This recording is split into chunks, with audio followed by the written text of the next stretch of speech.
Já deixa o like aqui e se inscreve. Como é que está a situação agora para as pessoas? Assim, a gente quer saber, tem solução ou não? Como é que está a situação atualmente, mesmo depois desse decreto que entrou? O que é que as pessoas podem fazer para aplicar para a cidadania italiana? Desde quando saiu essa notícia desse decreto, eu vou até voltar um pouquinho antes a fita, porque eu tenho um vídeo de 2022, de quando saiu um projeto de lei, que é do senador Menia, e ele visava limitar o direito. E era um projeto de lei que foi engavetado e muita gente ficou assustada. E eu lembro que eu fiz esse vídeo, quem quiser puxar, tá lá no Instagram, e eu lendo, né, o projeto, e eu falava assim: qualquer lei que entra a partir de agora não pode prejudicar o direito de quem já é nascido.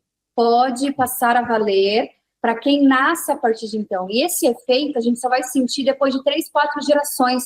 A nossa geração, eu provavelmente nem estaria mais aqui, né? Sim.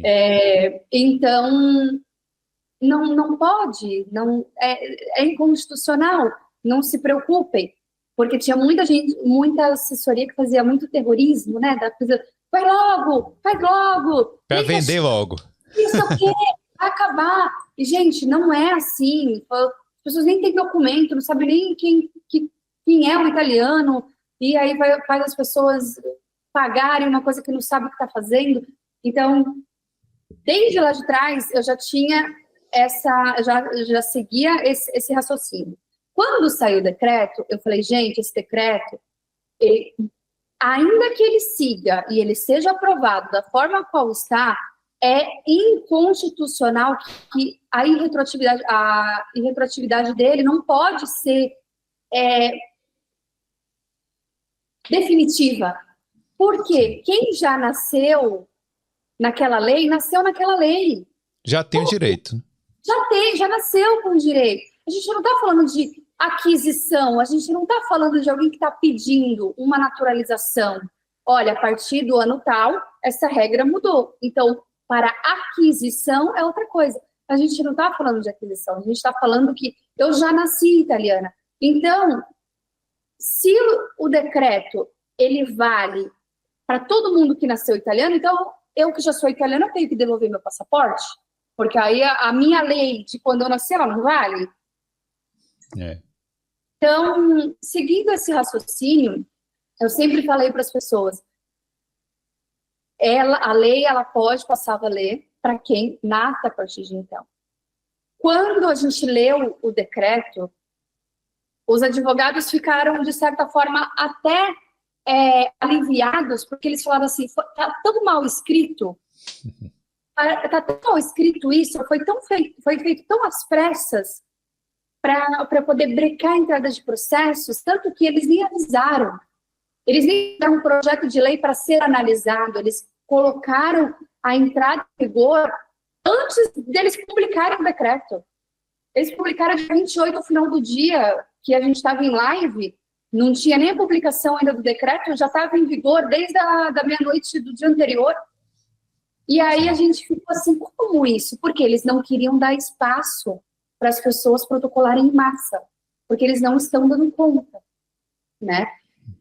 Seguindo esse raciocínio, né, de que o decreto está mal escrito, ele passou por aprovação, por votação no parlamento, o que foi aprovado foi a motivação do decreto, né, foi aprovado ali pelo parlamento, os advogados, em unanimidade, ainda assim acreditam que pode ser revisto, até derrubado futuramente, mas enquanto isso, cada família pode entrar com processo judicial contra esse decreto.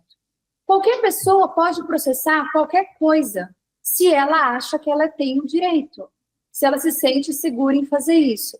Vou dar um exemplo aqui, porque a gente está mal acostumado mesmo com essa coisa da jurisprudência, que era muito seguro fazer um processo. Então, a gente já contratava advogado sabendo que, assim, cobrando uma sentença positiva, a gente não ficava nem com ansiedade se ia dar certo ou não. A gente já estava assim, e aí, já saiu a sentença?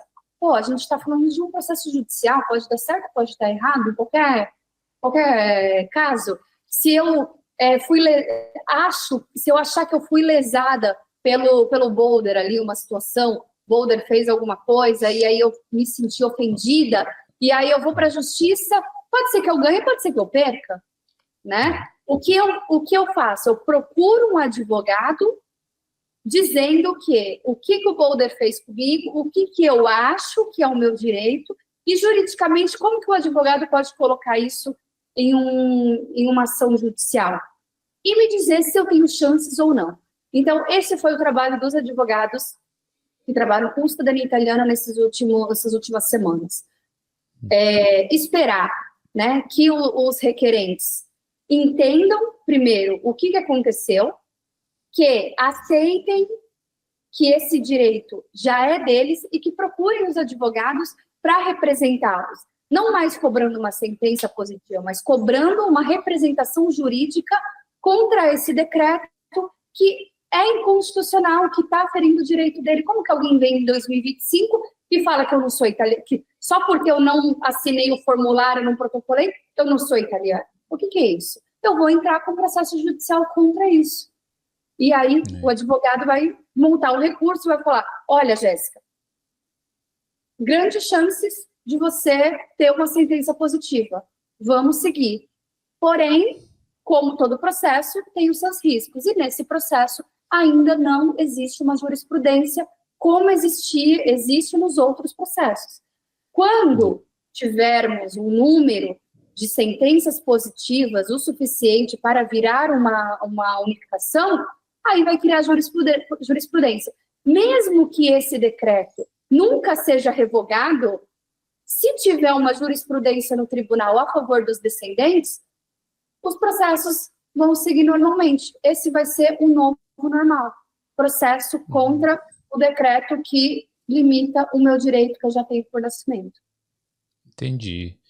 Mas então as pessoas realmente que sentem-se ainda no direito podem entrar. O processo continua Sim, mas a via judicial. Agora as pessoas não podem mais estar mal informadas, né? E só protocolar um processo. Precisa entender o que aconteceu e se sentir, como você falou, se sentir ali no direito de batalhar, né? De lutar. Por quê?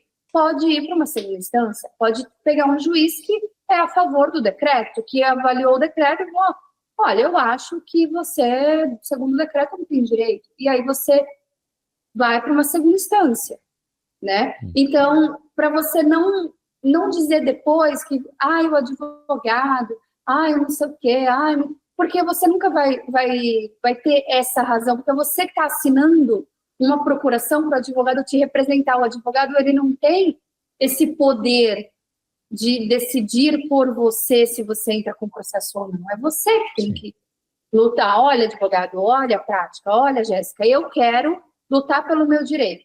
Vamos para cima. Então vamos. Jéssica, não estou me sentindo seguro. Se não for mais que nem era antes, então eu prefiro esperar. Então espera. Sim. Mas aí esperar até quando também é complicado, né? Eu acho que se a pessoa realmente se sente na condição, tem as condições também, né, de entrar e de esperar, né, porque provavelmente, eu não sei se os processos vão demorar mais ou menos, porque, por um lado, menos gente agora pode estar entrando, né, com esses processos, talvez até acelere um pouco, não sei, estou aqui chutando. Eu acho que daqui um certo... Vai ter esse pedacinho aqui, né? Que o pessoal vai ficar um pouco inseguro, os mais corajosos, mais entendidos ali, e que tem condições também. Eu não vou falar de condições financeiras, porque quem entrar com o processo antes, entra agora também. É igual. E se tiver que ir para uma segunda instância, não vai acontecer semana que vem, vai acontecer daqui 1, 2 anos, e aí a pessoa pode capitalizar, não vai ser o valor de um processo de novo, é só as custas processuais de um novo... Então, não vou nem entrar no mérito financeiro, porque quem já ia entrar, entra de qualquer forma. Para ver mais histórias assim, segue aqui o Boulder.